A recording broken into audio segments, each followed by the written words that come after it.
What? Spanish? We were supposed to be speaking Spanish? Nobody told me this? Hello, and welcome to another episode of Auditions and Driving.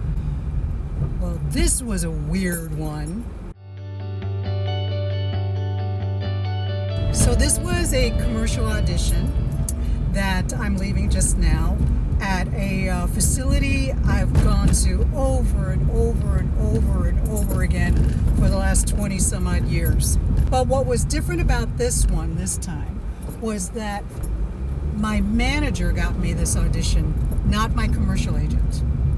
I'm heading back home now around rush hour in Los Angeles, so it's bumper to bumper. Even making a right turn is a little tricky. It's a big campaign for the holidays. So I got paired up with my guy. We all got the explanation. The session runner said, and the husband will be talking. The first round we'll be doing it in Spanish. The second one we'll be doing it in English. My eyes kind of glazed over and I was half listening to the rest of the explanation. But I was okay because it was mainly about the husband and I was pretty much, the observer. I happened to be there. So it was easy for me. Well, when we're done with the explanation, he's a little frantic and he asks me if I could go over those beats again with him. And I apologize telling him how I zoned out. But I know it's not hard at all. As long as we just have that interaction with the daughter, have the reaction, and then go back to what we're doing, we're fine. But he seemed stressed out, almost angry that he wasn't getting it. And fortunately, I'm in a place where I trust. I trust that it's all going to work itself out in the room. He's going to be fine. We're going to be fine. Well, we get into the room and he immediately, which is good for actors to do, if we're confused before we start taping, ask the session runner for clarification. Well, he did, but the session runner was kind of along the same lines as I was thinking of, you're fine, don't worry about it, whatever you have in your head, you're right, and if it doesn't work, we'll just do it again. Well, this guy wasn't taking that for an answer, and it was borderline painful to see this actor struggle with needing to know bit by bit by beat, blah blah blah. We weren't getting anywhere even after we did a round, and I thought it went well. He was still nagging for specifics. He was like angry.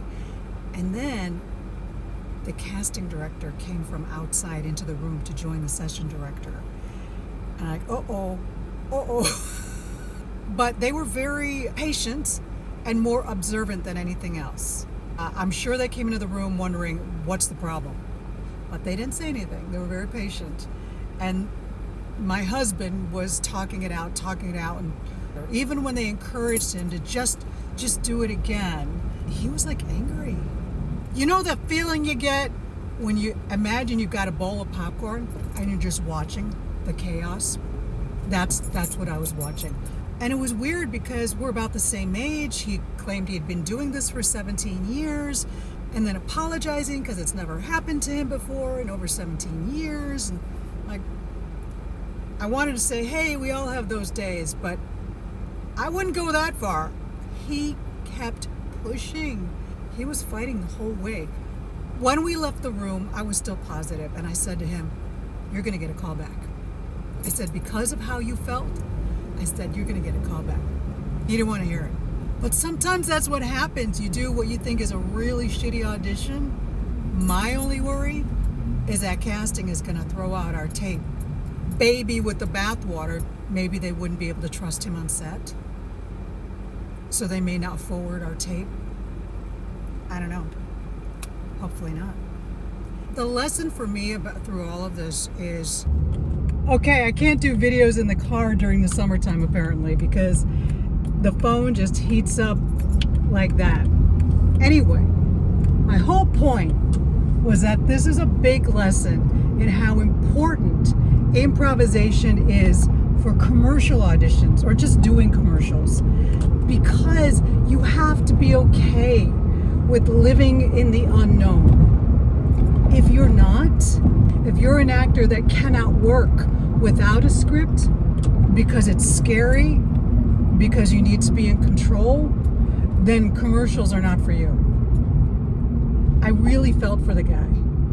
But at the same time, I was kind of proud of myself that I didn't allow his feelings to suck me in. I was fine where I was. I was in a good mood. I was upbeat. I wasn't taking on any of his frustration. I hope I helped him a little bit with that. I bet it looked great. All right, this one shoots, I don't know, in about 10 days. So wish me luck.